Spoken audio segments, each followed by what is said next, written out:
কি foundation apply করার পর ফাউন্ডেশন গ্রে হয়ে যাচ্ছে, ফেটে যাচ্ছে? এই প্রবলেম সলভ করার জন্য আমি নীলা চলে এসেছি তোমাদের সামনে। তো আজকে যেটা নিয়ে আলোচনা করব সেটা হচ্ছে ফাউন্ডেশন গ্রে কেন হয় আর ফেটে কেন যায়। তো আমরা যখন ফাউন্ডেশন অ্যাপ্লাই করি, যদি ফাউন্ডেশন আমাদের স্কিন টোন অনুযায়ী যদি আমরা অ্যাপ্লাই করি তাহলে কখনোই গ্রে হবে না। ময়েশ্চারাইজার অ্যাপ্লাই করার পর প্রাইমার ইউজ করি তো কখনোই মেকআপ ফেটে যাবে না।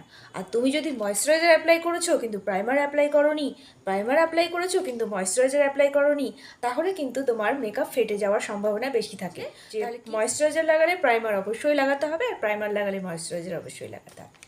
আর একটা কথা, যে স্কিন কেন গ্রে হয়ে যায় ফাউন্ডেশন লাগানোর পর। যদি আমরা স্কিন টোন দেখে ফাউন্ডেশন অ্যাপ্লাই করি তাহলে গ্রে কখনোই হবে না। যদি আমার স্কিন টোন দেখে আমি যদি তার 2 টোন লাইট শেড ইউজ করি তাহলে কিছুক্ষণ পর কিন্তু আমাদের ফাউন্ডেশন গ্রে হয়ে যাবে। বা আমার স্কিন টোন দেখে আমি ডার্ক টোন ইউজ করলাম তাহলেও কিন্তু কিছুক্ষণ পর আমাদের ফাউন্ডেশন গ্রে হয়ে যাবে। তাহলে বুঝতে পারলে তো যে টোন, আমাদের স্কিন টোন দেখেই ফাউন্ডেশন অ্যাপ্লাই করতে হবে, তাহলে কখনোই আমাদের ফাউন্ডেশন গ্রে হবে না।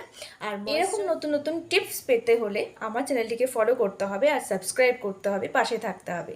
দেখা হচ্ছে পরের একটা ভিডিও নিয়ে। টাটা।